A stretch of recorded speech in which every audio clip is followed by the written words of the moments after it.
It is 17:30 UTC on the 5th of January. And man, we had a really good talk in here yesterday. So we'll talk about it as everybody gets in here. Got to do these timestamps, Christine.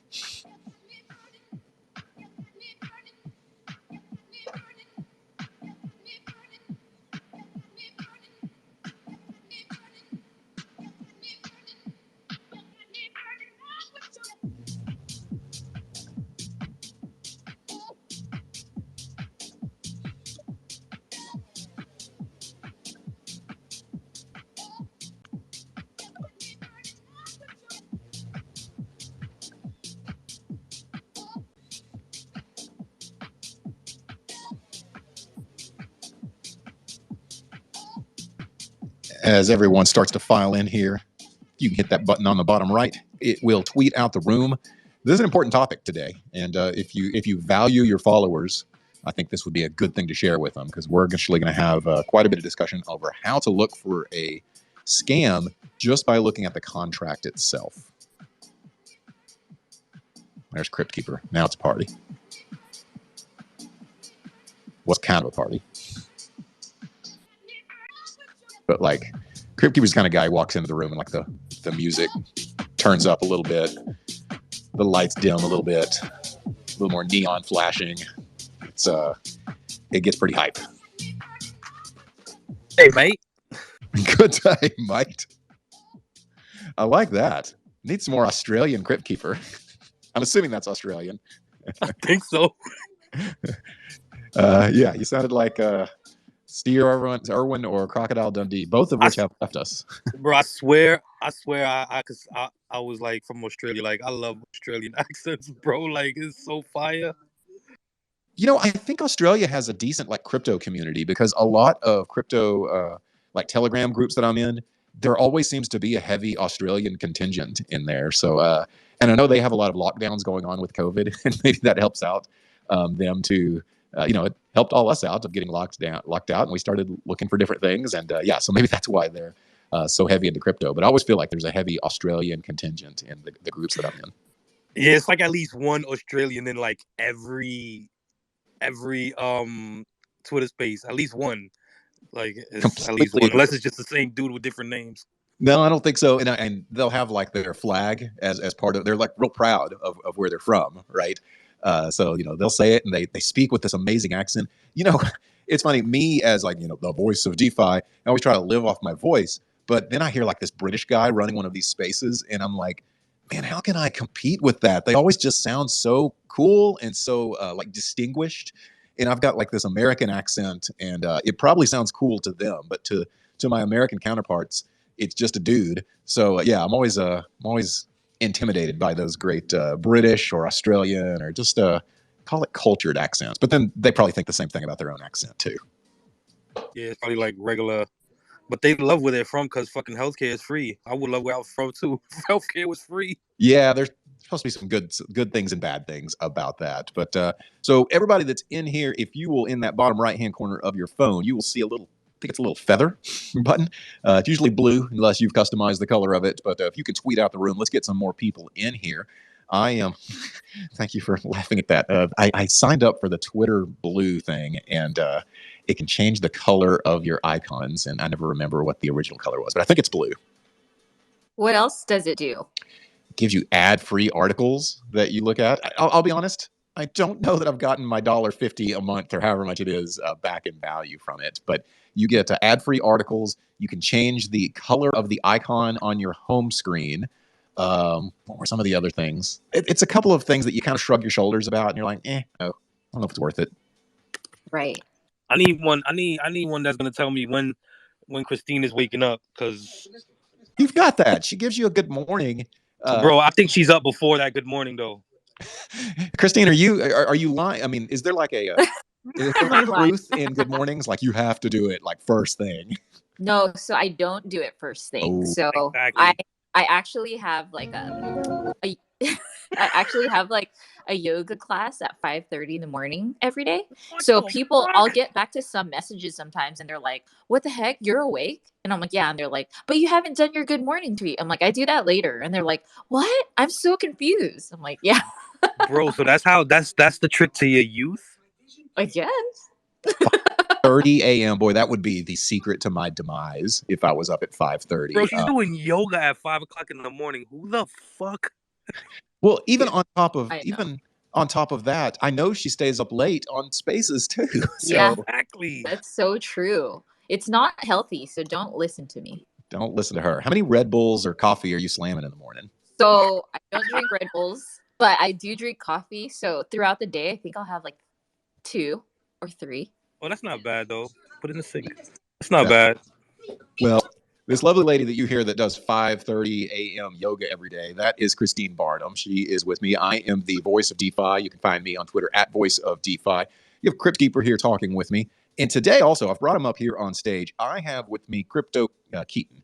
And the reason I brought him on here is yesterday, and Christine and Crypt Keeper, you guys can attest to this. Yesterday was a really good conversation that we had just about security and what you need to look for. And so I'll bring you on here in a second, Keaton. But just to tell you what we talked about yesterday, it was general things like don't click on that DM that you got in Discord, or be careful on your wallets. If you got Grammarly and something is sending everything you type to the cloud, maybe be careful with that seed phrase that you're typing in, because it's leaving your computer to go elsewhere. So ours was real general types of talks. And then towards the end of it, we kind of started getting a little more serious with it and started saying, well, what about in the contract? What do you look for? We had here, who was it that was it Scrupula that said, yeah, he said he just minted straight from the contract, which is an interesting way to mint to keep himself from going to a unscrupulous, I see how that unscrupulous website. So we got it a little more, and then towards the end of it, we were like, we need to know more about how to read a contract. So after that, I said, well, I need to give out a little message to my good buddy Keaton. Keaton and I have worked together with a few different projects, and he's always a great source of knowledge. He's got a lot of he's been sitting in front of a computer for a few decades now, hashing out code and things like that. So his coding goes beyond just crypto and blockchain. But with that introduction, Keaton, how are you doing today? Good. You really talked me up there. Hey, yeah. I could have done the giving like the intro music or something, kind of like in like wrestling. John Cena coming in, walking down. Right, with Fog Machine, and exactly, you got it. So, yeah. But we got Keaton in here, and he's going to be able to give us a little bit to look for actually in the contract. Here's my question to the audience, or maybe to Crypt Keeper or Keaton or Christine. I wouldn't mind, after Keaton tells us some high-level stuff, I wouldn't mind if somebody knows of a rugged or a unscrupulous contract that's out there that we could look through together and have Keaton look at it and say oh, okay, you see this line right here? This is what you should be looking for. So if anybody knows of the yes token, see if that one's still available. I don't know if it is. I don't know if they rug contract, but I know the yes token was one of those that changed right ETH? As soon as huh? Is that ETH? What chain? It was it was through ETH. Christine, you remember where it was through? Which one? The yes. I mean the year. I'm sorry, the year token. The year token. Oh, I was year token. I say yes, the year token. I'm sorry. I believe it was ETH. Yes. Yeah, it was, because it was an airdrop token, just like SOS or Gas or one of those type of tokens. And it was a rug. And I think I've seen some forensics on that, so there may be some good stuff in the contract for it. Yeah. But so, Keaton, whenever you are looking to buy an NFT or any token, whether it be on ETH or BSC or wherever, what's the first thing you're looking for as part of your due diligence? I mean, for me, I think the biggest thing for due diligence, and it sounds like you guys already talked about that a little bit, is really just clarity from the team. But then one of the things that, at least in most of the spaces that I've started seeing that a lot of people don't do, is they don't publish their contracts to GitHub. Now, one of the big red flags for me, first and foremost, if you start looking at a contract or try to start looking at a project in general, and you go to Etherscan or any of the scan sites, BSC Scan, whatever, get familiar with those sites. Try to understand. Now, there is a difference between there's a tracker page, and then there's the actual contract page. So be careful which side you're on. But on the actual contract page, the contract should be published and verified. And For those that don't understand what that means, when you compile a validity contract, the human readable version, where you can actually see, for those that might be familiar with it, the information that you can normally see where it says, the information about the token and what functions that token can do, or what can be called, that's all the human readable. Well, when you put it to the blockchain, it converts all of that Solidity code into what's called bytecode. So if that is not, after being compiled, if it's not verified, then the project team or owner or whatever can basically say, oh yeah, it's there, but there's no back and forth confirmation between what's actually on a blockchain and what they are claiming they publish. So for me, that's the first thing, is making sure that the contract's published and human readable. So you can not mint a project, but maybe that is what I'm asking. You can start up a project and up until launch, not have it readable, right? Yeah, I mean, technically you can. That was one of the big things a lot of projects were doing over the past couple of years, where they would publish a contract and then either put a fake GitHub or a GitHub out there saying this is the contract code, but they wouldn't verify it on the scan. And the contract that was actually published was a malicious contract. So for me, I like to see a GitHub that shows the timestamps when the project was actually being worked on. That's one. Two, I like to see that the scan site that you're verifying the contract, that it's published and verified. Now, even with those two things, it still does not mean the project and the contract is 100% legit or not vulnerable. Your first steps, right? Yeah, I mean, this is just step one. Just so you know, a friend of mine, OG Steve, from another project, which I think you're familiar with him, Keaton. I asked him these same questions of what some some overview of things you should look for in contracts, and I'm not going to tell you what he wrote, but the first thing he wrote was, check that there is actually a contract. I almost never buy token at a verified source. So boom, you're one for one so far on what another person says. So he's my OG friend. Right. So let me ask this to anybody that's up here on stage already. Have you ever bought a contract or even known about buying a contract that wasn't published? I had no idea. You didn't even know that you could? No. So Keaton, what's the best way to, in dumb it down terms? Okay, not explain to me like I'm 5, maybe like 3. How is the easiest way to check whether I can verify the contract? And I mean, I need this to be just for where even I could understand it. That's where it gets a little tricky, because you have to actually understand how to read. If we're talking about BSC or ETH or whatever, you have to understand how to read those sites. So my first and foremost thing I tell any friend that's getting into crypto is, there is no dumb question. You can text me, call me, whatever it is. Everyone needs a friend that they trust. And I know that's few and far between within the spaces that we have.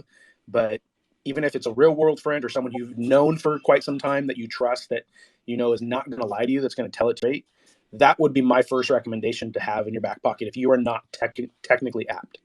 So okay, you're right. I mean, everything you're saying is correct. Where if the contract isn't published, and we're going to talk about here in a second, looking for some things in the contract, but if you can't even see it, or you're being put to a GitHub that's not even the real contract, that doesn't have the nefarious stuff in it, then you're going to think it's okay, and all your steps 2 through however many, you're going to think it's okay with step 1, or you're not going to be able to check anything is okay, and then you're screwed, right? Mm-hmm. Yeah, because I don't know of many that don't publish their contract initially and end up being legit. I'm sure it's out there. But I don't know very many. All right, so we go through, we see that it's actually a contract. I can look it over. I can look over the human readable part of the contract. What do you do next? So there's a few fallacies out there around different aspects of contracts. So one is renouncing a contract. It's a two-edged sword. So whenever you hear someone talk about, oh, a contract's renounced or it's not renounced, basically what that means is the owner, whoever published the contract from whatever compiling program they used, whoever published it has access to call what we call as private or only owner functions within the contract. And I was trying to play around. I'm actually on my phone. I don't know if I can actually even show my screen or not, but Twitter Space is a work in progress. Okay, you can't really share screens or anything, I'm assuming. No, you just have to use very colorful descriptive language. That's all you got. So what I might do is I might actually post a video of a friend of mine who actually broke a bunch of stuff, like how to spot DeFi scams. He does a pretty good job of going over. It is a very long video, but he's someone who I've actually learned a lot from over the past couple of years.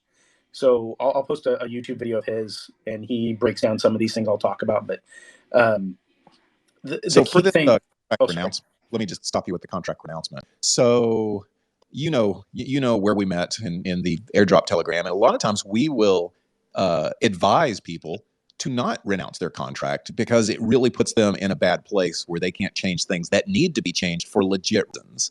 So if you see a non-renounced contract, do you freak out and think that they might be doing something nefarious, or do you just think that, okay, that's just a good to know?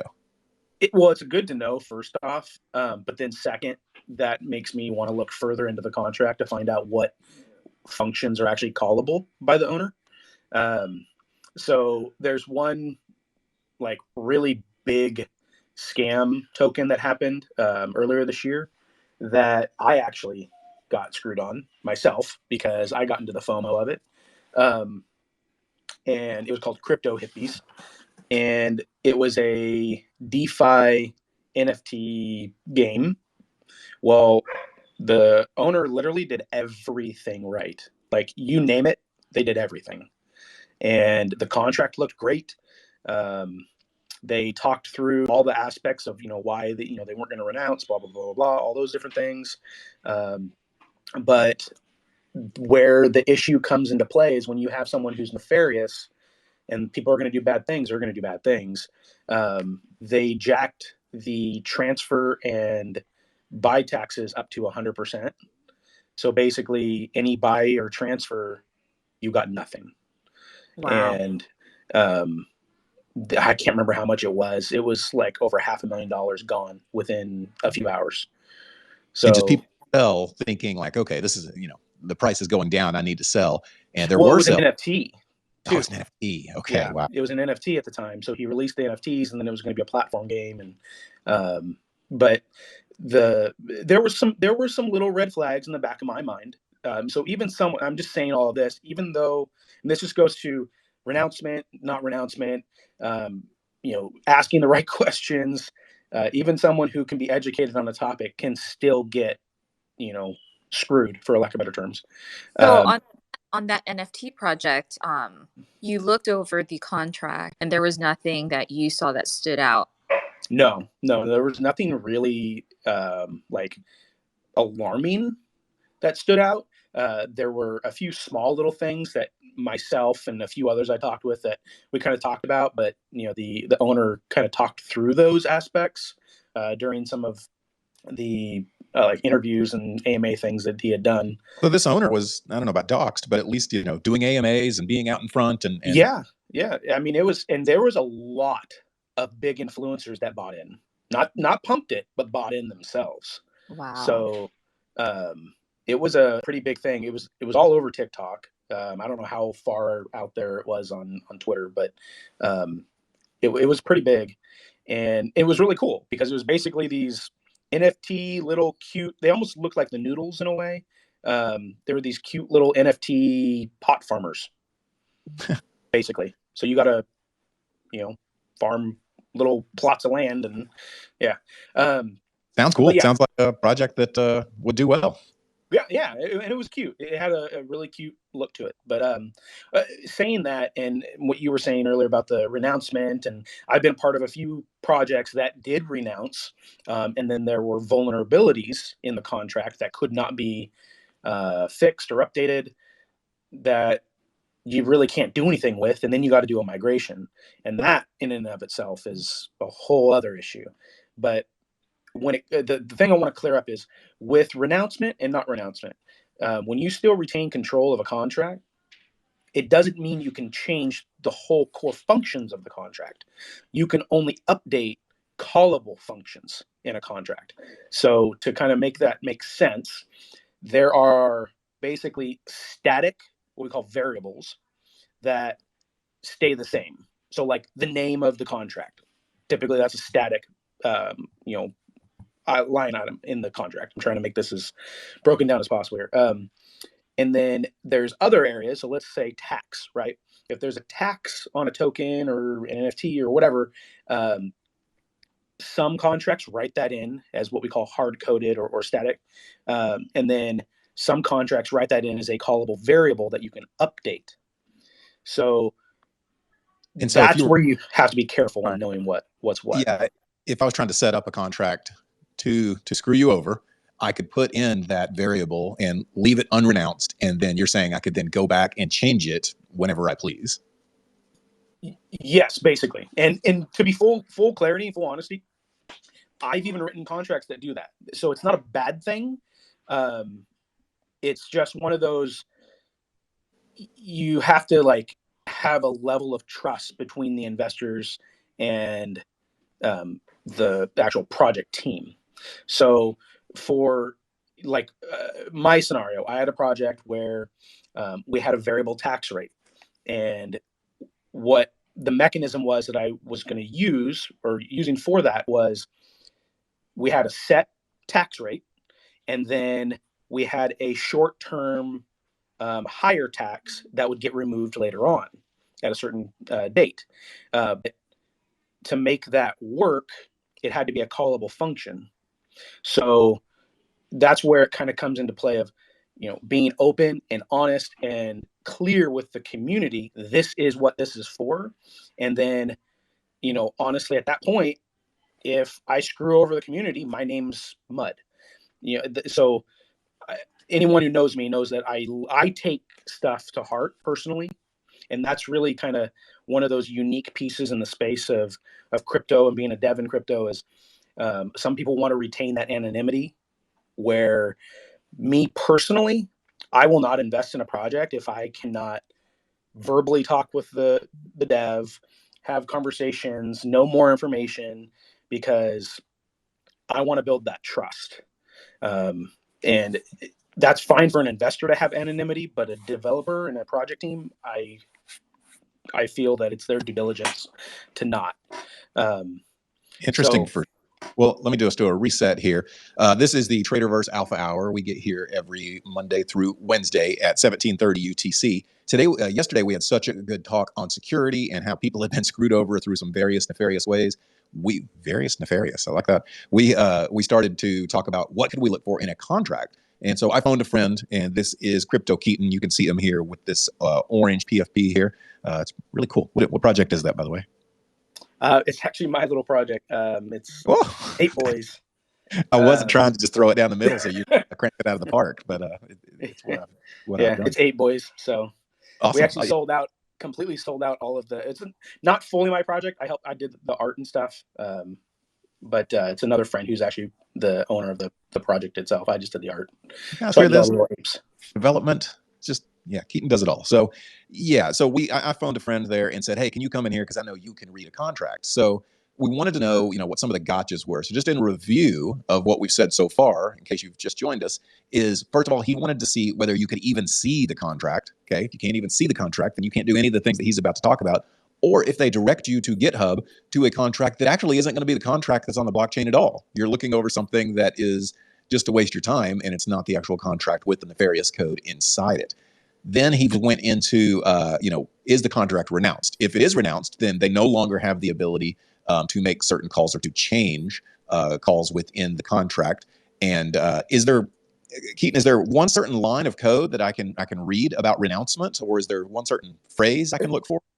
No, there's a function call typically. So man, how deep do you want me to go into this? I don't want to go too deep, but if there's just something that Joe Blow user can can use, then I want that. But yeah, if it's so, full Udemy course, then don't bother. No. I mean, it's one of those. Again, it kind of goes into, you have to understand how to read the scan sites. So typically there's a function, and this all goes to say that they wrote the contract based off of like ERC20 standard. So we basically have, like in the development space, we have these standards of practice of how, developers develop a contract. And there is a very large community that most reputable developers are part of. And the community is called Open Zeppelin. It's an open source community. And that's where a lot of the standards have become housed. So there's a standard called ownable. And what that standard is usually in most contracts, you'll see a section within the contract that it says, contract ownable. And then within that, there are the functions that do contract renouncement, transfer, so on and so forth. Well, what would tell you is if the contract's renounced, there is a callable function called owner, typically, unless they rename it, that if you look at that on the Ether scan, BSC scan, whatever scan you're looking at, on the read contract tab, it should return back a zeroed address if it's renounced. If it's not renounced, it will have the address of the owner or whoever currently owns it, or the publisher of the contract. So that's the way to kind of tell if it's been renounced. So here's what I'm hearing as I'm listening to you, and I'll be honest, some of it is beyond what I am ever going to be able to understand. So here's what I think might be the most useful to everybody, because I feel like other people might be in my same boat. Is we've all used like these rug screeners and whatnot, right? Where it will, it'll scan it. Are those valuable at all? Are those useful? So I have a problem with some of them, and honestly, they do a good job for the most part. But just like anything, any of those screeners are only as good as what you can interpret that you're getting back. So the vast majority of what they do is they check for honeypot functionality. That's good. So they'll do like a small test buy, small test sale. And that way they can see if, it's a honeypot or not. Then they'll also do kind of like a double check on the tax value. So one thing to keep in mind, if it's a reflection-based contract, the tax won't fully reflect properly. But they do a good job of kind of, saying, yep, this is a contract that, can sell and buy, and, you can transfer. Like it kind of gives you a good summary, like a gauge. And I'm trying to look for one. Yeah, as you're looking for that, I was going to look up, see if I could find that year, because I found rugscreen, rugscreen.com, and then I was going to try to find the year contract to see if we could put that into there. So there's one specifically that I typically like to use. It's called Token Sniffer. So tokensniffer.com. When I publish a contract, I like to usually look at that because it gives you a good basis of more or less the contract in general. It breaks it down into like, is it a honeypot? It's taxes. It gives you a basic understanding of the contract. So the contract analysis, which is kind of neat. It tells you whether or not the contract's actually verified or not. There's one that's kind of misleading, but it actually doesn't affect the score of the no prior similar contracts, which will vast majority of the time come up with an X on it, because a lot of contracts, especially in most spaces, are copy paste or regurgitated. I mean, I've used my same contract several times. Sure. That's expected. To see copy paste, or like you said, just a developer that kind of uses their own template to go forward. Crypt Keeper, you got your hand up. What's up? Oh yeah, my bad. It wasn't connected to the mic. Yeah. So how reliable is Rarity Sniffer compared? Like I know Rarity Sniffer and I know Rarity 2 and all these rarities, but how in comparison is it to Rarity tools and those that are being used like through NFTs more than like? Because I know Rarity Sniffer is more like something that just is like they pick up projects. They don't actually get the projects through like the devs and stuff like that. I have not actually seen Rarity Sniffer, so I'm opening it up right now and taking a look at it. No, because I thought that's what you said. I thought that's what you said. But yeah, Rarity Sniffer is pretty cool. So it's basically like it's like Rarity Tools. They just pick up on the projects before. So what people use Rarity Sniffer for is to see the project before it actually gets the metadata loads faster on Rarity Sniffer than it does on OS. So people usually use that to check out their rarities before it jumps onto OS or to see what they got before it gets to OS. Okay, so this is a ETH only platform. I'm trying to see what this one does. So honestly, like when it comes to platforms like that, I try to stay away from ones that are like OpenSea only. Because I don't know, I don't like OpenSea, but that's my personal preference. Ooh. Yeah, OpenSea, in my opinion, is junk, and that's just I can go into depth. I know some people from the actual project team of OpenSea, and I'll keep my mouth shut. No, OpenSea's like my cousin. Stop it. Yeah, we'll just agree to disagree on that. I'm sure you have your. But Keaton, do you think that it's possible? I know that we can't share screens here, but do you think that it's possible that we could walk through Etherscan like a contract together, like with people in here, just to be like, okay, click this, and then we're looking at this. Look on to the left on the fourth line. This is something that's not good or whatever it is. Yeah, please help us, because Chris is like a nervous wreck. Like, she don't want to buy nothing. She don't want to mint nothing. She don't want to have nothing to do with nothing. Yeah, no, we can do that. Let me see if I can. There's an old one I actually helped. This is last year, but it kind of gives. Now it's a DeFi one. How am I going to put this? Okay, so what you can do is post a tweet with that contract, and then from there, once that the tweet's posted, you go on the bottom right corner with the half box thing, and then you press that, and then you're posting it to this space called Alpha Hour. Yeah, and then there we could all see it, and then we can click on it, and then click on that Etherscan link, and then we can walk through to spot what you're talking about, because my brain is kind of all over the place. So then when you're talking about stuff, I'm like, oh, okay. And then I'm like thinking about websites that you're saying, and then I'm on there, and then I only start hearing like every other word. I learned hands-on.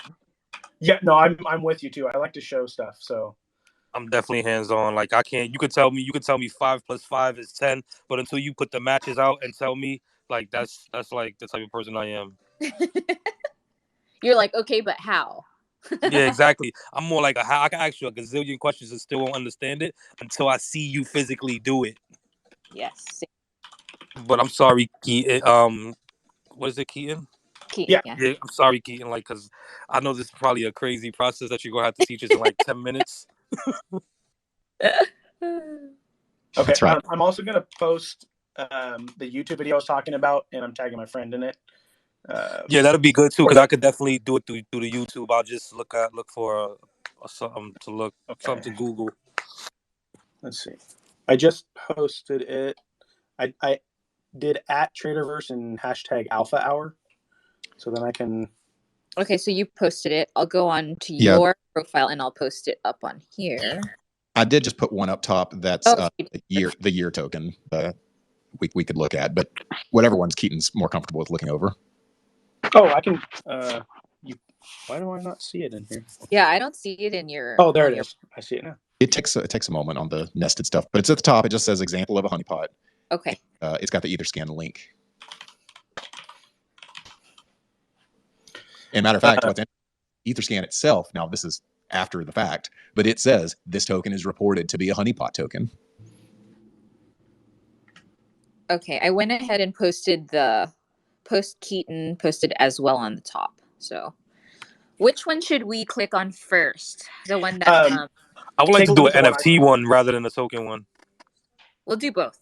All right. If you have an NFT one that you're aware of, I mean, I'm gonna have to kind of do some like looking at it on the fly. But if you have something like that, if you can like Yeah, I'm gonna have to find that. server. I just thought you had one I thought you had one locked and loaded.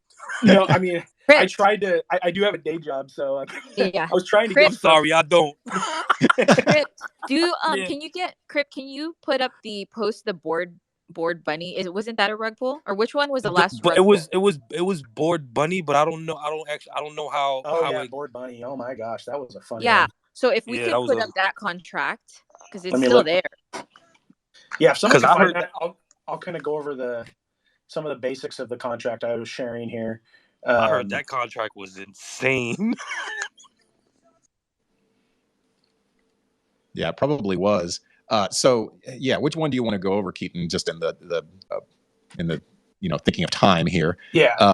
We've got I've got the one in the nest that was the year token. Now that isn't an NFT project; it was an airdropped project. I mean, we can take a look at the year one. The other one I posted, I think that would be good for people to take a look at too, like on their own, because my buddy from Eat the Blocks did an amazing job of a breakdown. Yeah. So he can you can basically look at the token there and like watch his video. But I keep in mind that is from last year, so Stuff has changed. but it's a good channel, and he's a fabulous dude. Like he even talks about he doesn't trust projects that are not open with people, like that don't say who the owners are and whatnot. So interesting. Okay, so that's the honeypot one right now. So yeah, let's look at the honeypot. Yeah, click on the Etherscan link that is up on top that says example of a honeypot. So let's all click that. Okay, I'm in. So there's going to be something that this is where I'll kind of call out where you can get a little bit confused. So what we're on right now, the page that was linked is what's called the token tracker. How do I make that make sense? The token tracker basically is what tracks all the buys and sells. There's two parts to tokens. So you'll notice when you click on the contract tab that it only gives you the read contract and the write contract. It does not give you the full published contract. Okay, I can see that. Okay, so to get to the full published contract, you have to actually click on the contract link up in the top right in the profile summary, and that will take you to the actual contract page. This is like the main portion of the contract. Okay. And you click on contract, yeah, you'll see the little check mark on contract. That means that there is a verified contract source code. Okay. So when you do that, that's like first and foremost the number one thing you want to see. You want to see that little check mark, and you want to see that it's an exact match of the contract source code.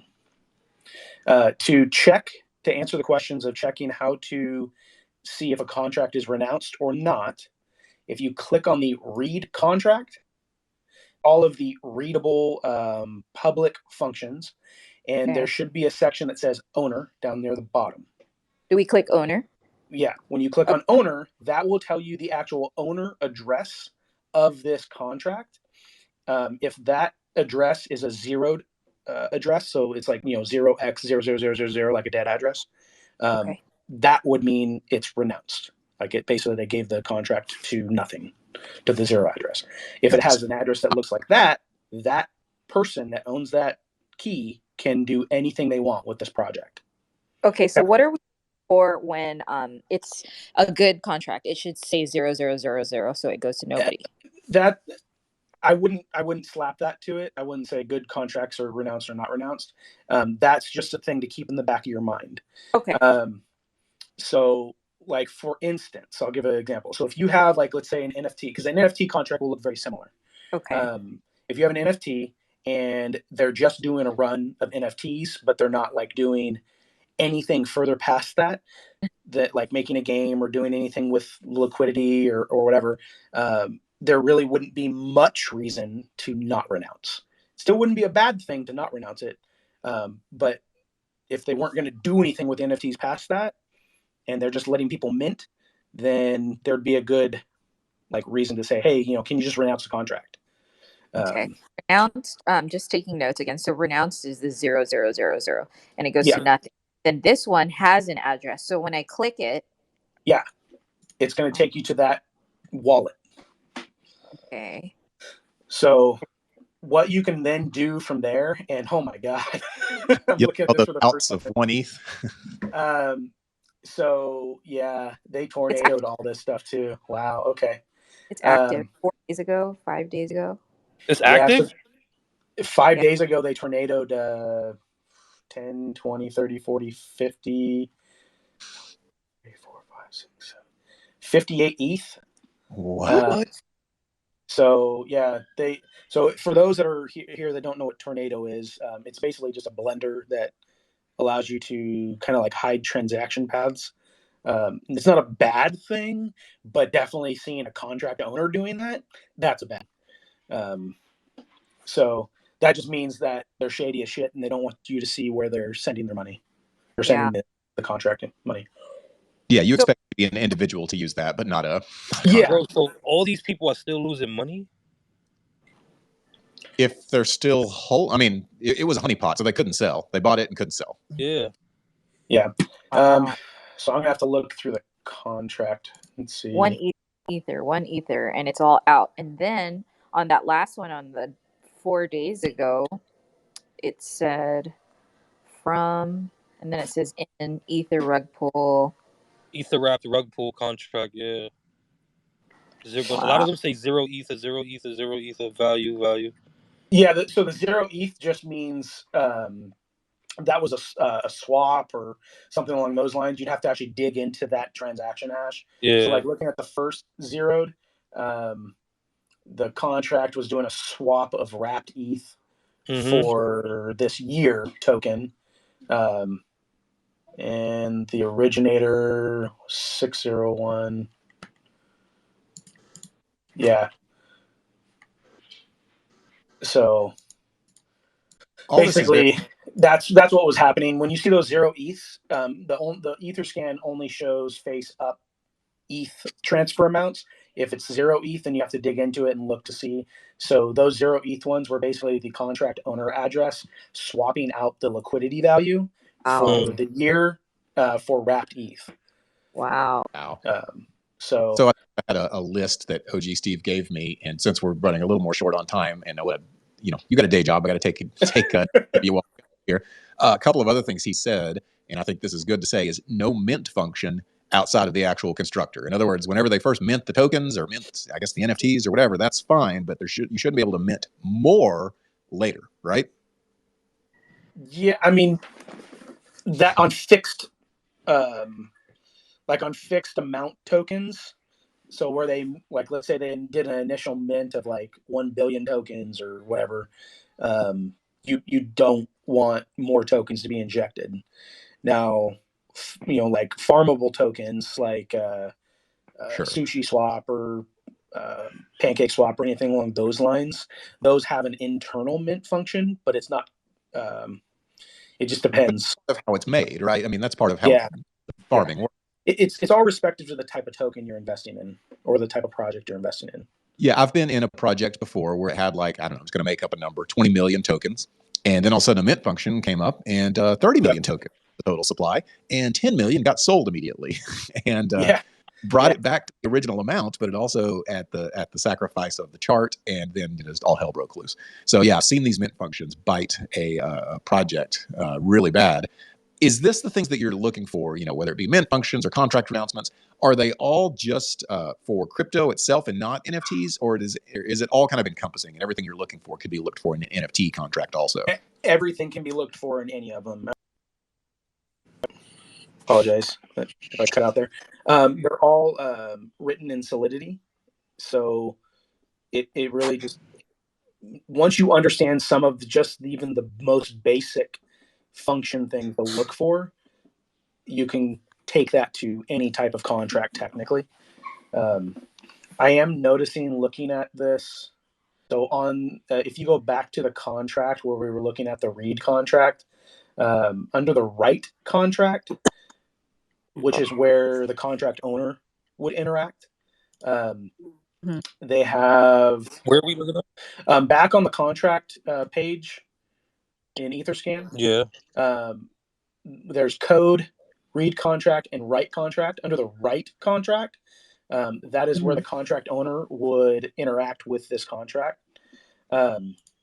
So I'd have to look further into these because these can be nondescript or misleading just off of these. So I'd have to look at the contract more. But looking at these, they have different functions in here. So approve, claim, increase allowance, grant permissions, increase allowance, renounce ownership.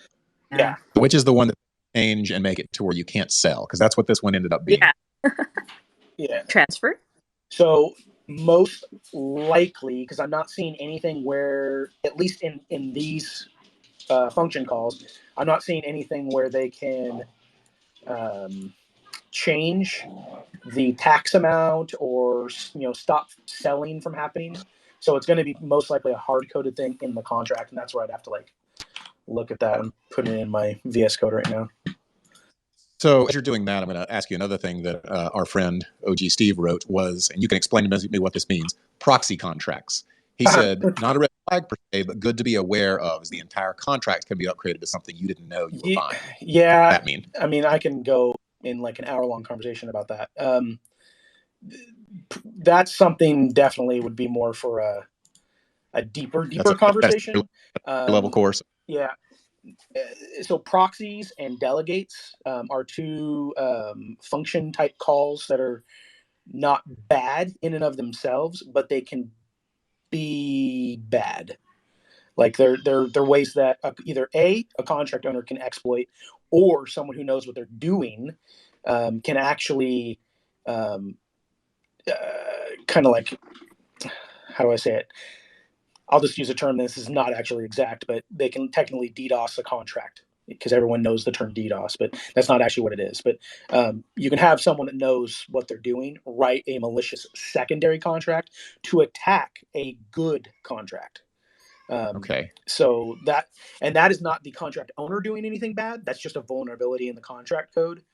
So wow, there's multiple things that. You can't be a nefarious contract writer and then say, it wasn't me, it was somebody else that hacked this thing. I mean, you could tell that later, right? Yes. Oh yeah.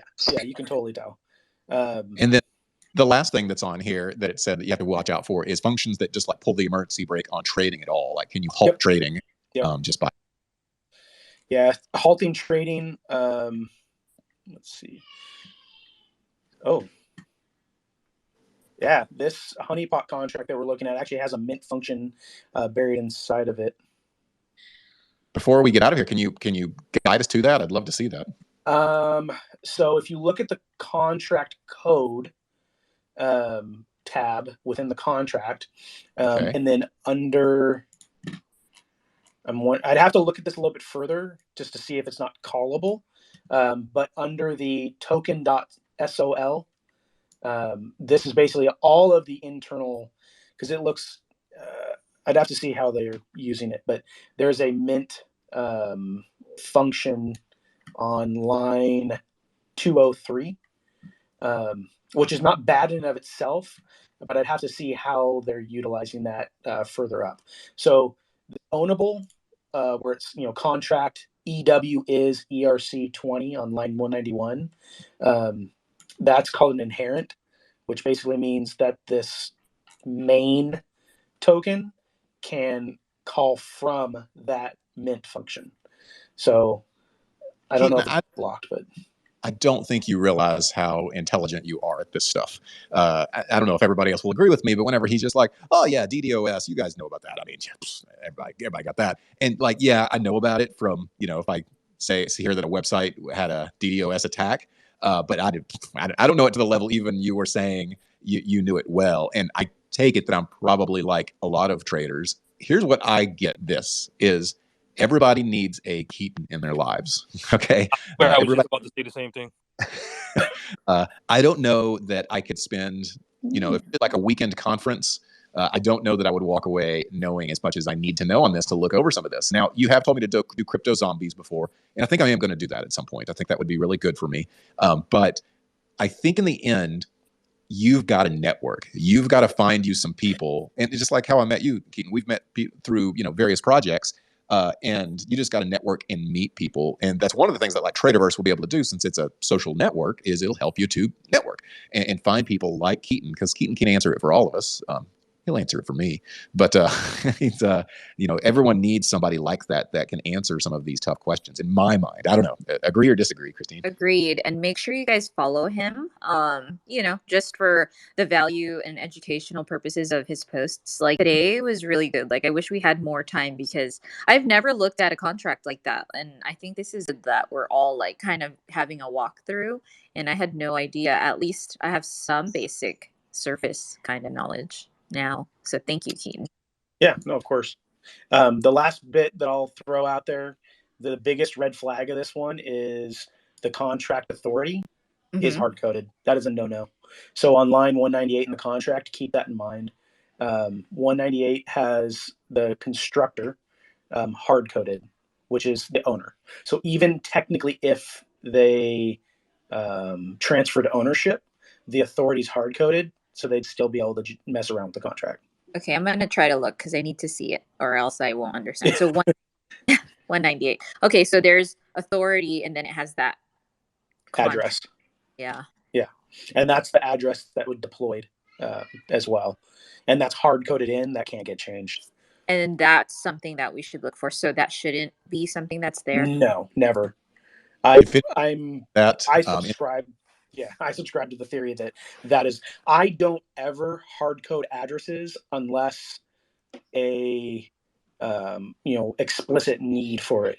So like a swap address for like a one of the swap sites, whether it's Pancake or right, it should be something like that, like to an exchange. Yeah, but to an explicit like owner address, those are no-nos to me. For this, hindsight could have been like the deal breaker there. Someone kind of paid attention to 198 and seeing that it's an actual wallet address and that cannot be changed. Yeah. I mean, that used to be the way in older Solidity code that we would do things, but in basically anything 6.0 and above, if you see that, which is basically anything in the past 6 months or newer, those are no-nos. Okay. I kind of want to walk through, I know like we are very limited on time, but I kind of want to walk through what Keaton taught us if you guys kind of want to go through it really quick. So I'm pressing on the up there, it says Ether wrapped year token tracker. If you guys want to press that, it's the example of Honeypot that Voice of DeFi has up there. And then we were told to click on that and then go to contract, right? And then from there, you go down and then click on contract as well. And you kind of look for that check mark that it has there. And the check mark means that the contract was verified. So that's good, right? And then if it's not checked off, that means it's not verified yet. So if it's not verified yet, should we be sketchy on that? Not everyone does the same process I do whenever I write a contract, but typically a good developer would deploy the contract and then verify it right after deploying. Like that should be the standard of practice.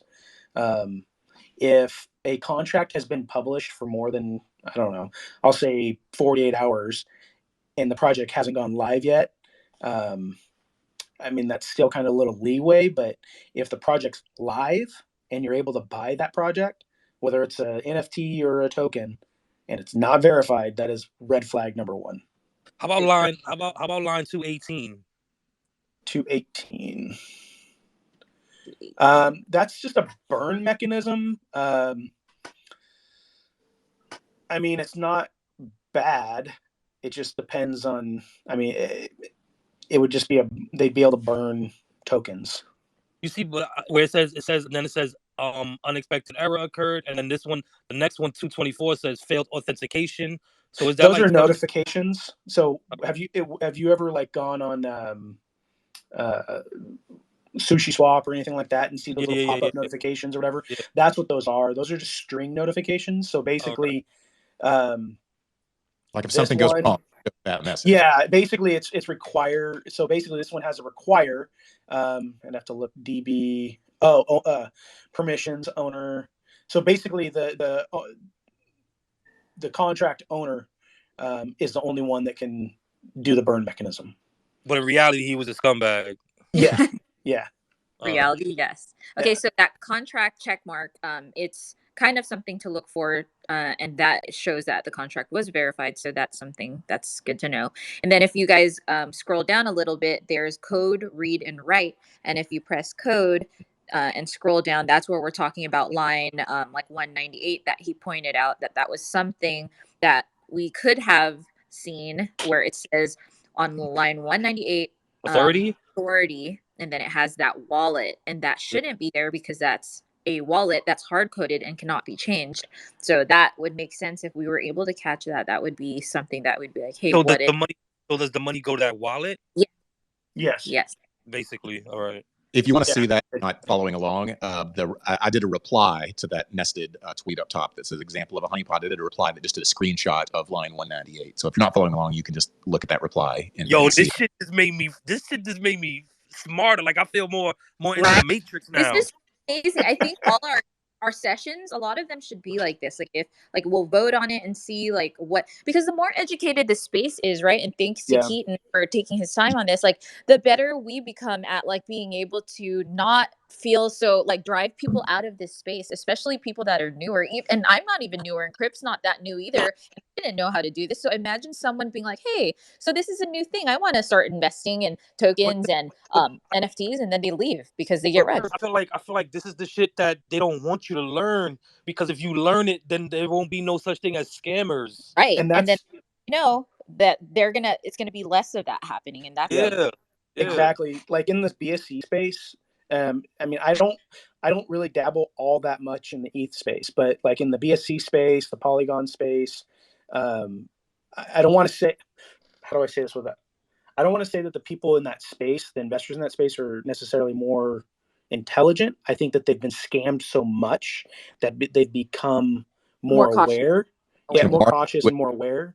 So we've definitely seen a like less and less and less of Amazing. these shitty contracts like this, Amazing. because honestly, over the summer, oh my god, like it was, honeypot left and right, rug pull left and right. People were, and it's like no matter how many people I would tell, hey, don't buy that, it was a scam, or this is just a like there's no legitimacy behind it, people still bought. There's one right now that I've tried to tell people about that I don't even get why people are still buying it. It's called Meta Pets on BSC.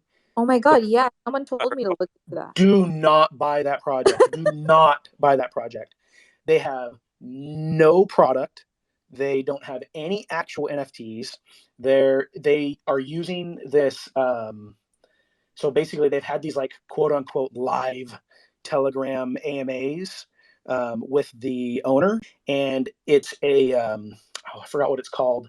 I don't know if you've ever seen them. They're these synthetic AI talking yeah. heads. What the fuck? That's what it is. It's a synthetic talking head that you can totally tell it's not even a real. It's an AI person talking. Wow. And they keep touting it. I went in their Telegram, I exposing them. I'm working with another friend who are trying to like expose them, but they have over $3 million in liquidity. Jesus. What's the name of this one? Because I want to like follow it. I'm not going to buy it. I just want to. It's get called burned. MetaPets. Metapet. It's on BSC. I don't know where they're getting all these, I guess, ignorant people to buy in. Zuckerberg never knew. But it's crazy. I got booted on 2 of my TG accounts from their Telegram because I was asking basic questions. But it's that kind of stuff that, I had talked with Voice about this, and it sounds like this Traderverse space is maybe going to be the vision I was actually looking to join or be a part of or help develop. But I want a community that is kind of like a trustable, I'm going to say this loosely, Facebook, but like a trustable community that has like ongoing education sessions, ongoing training, Absolutely. things like that. Because honestly, technology is difficult, but when it can be digested and when people are, open about stuff, like I personally, I want more people to be able to understand and read Solidity even to the basic extent. Right, I right, don't want it to be closed. I love open source. right. Well, what Traderverse will be able to offer is almost like a Reddit voting system. So if you got someone like yourself that's putting out content that's really helping people from getting scammed, that sort of thing, there will be like a leaderboard, and this person is getting a lot of votes. It's kind of a rising or trending sort of thing. And then that way, the people that aren't bringing as much value, again, it's kind of like it's a lot like Reddit in that sense, in that you can be kind of downvoted. And so I think the cream will rise to the top pretty easily. And Traderverse. we'd be able to tip you too, which is awesome. Bro, I'm more open than a bar on a Friday night, bro. Let's just Friday night. That's good. Really quick before because I don't want to lose track, because I want to make sure people walk out of here knowing how to do what Keaton taught us. So that was the contract. When you press that, and then transactions, when you press that, that's where you could see all the token hashes that was happening, and you could see like 11 hours ago, 20. What's weird is now there says 2 of them are pending. I don't know if you guys see that. That wasn't there earlier. Weird. Busting Lakes. Yeah, 2 of them says claim out, 2 of them are pending on that contract. So that's weird. But yeah, that's where you could see all the transactions that were happening. Oh, that's stuck. It's stuck. Yeah, it's 3 days ago. That's a user that was trying to pull out, and they're stuck on the block. How about if you press events? Because I pressed events just to see what that is, and it says 11 hours 34 minutes ago, transfers, method transfers, approve, transfer. What are these? So those are the actual contract function calls written out. So if you when you look at the contract, you'll see the transfer function, and the transfer function is basically going to kind of be part of what this technically is. So it's where it's logging all of the specific events happening. Oh, okay. That's basically what that is. The one to really pay attention to as well is internal TXNs or internal transactions. I clicked on. If it's blank, you need to tick the advanced. But advanced view mode. What the internal transfers tell you is they tell you basically things that are not necessarily function calls that are going to show up as transactions or events. They are contract calls going from point A to point B. So transfers within the contract. And that's internal TXN. Yeah. Internal transactions. Yeah. Go. But this Sorry, one says what was that, Christine? 1 day ago. Hours ago.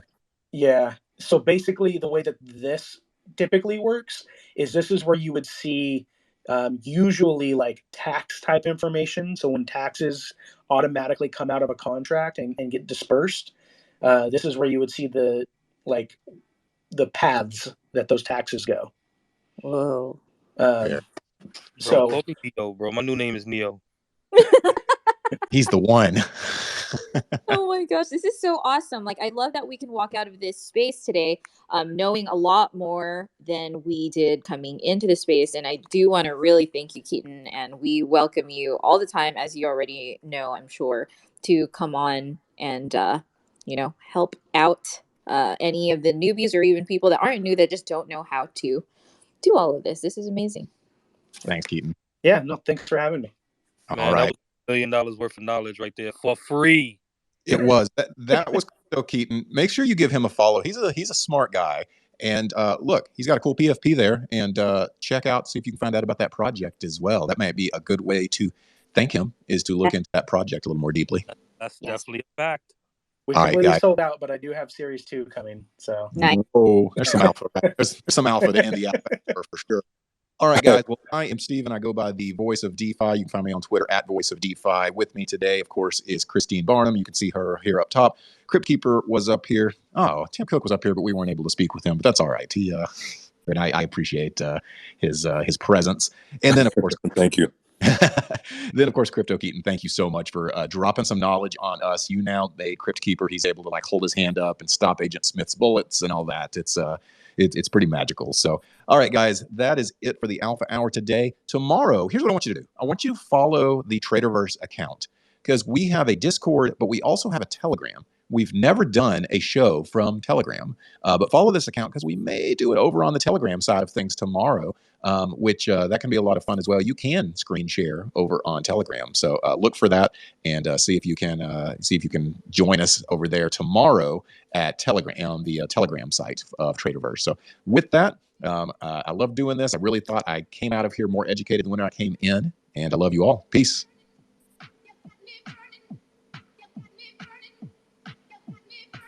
That music though.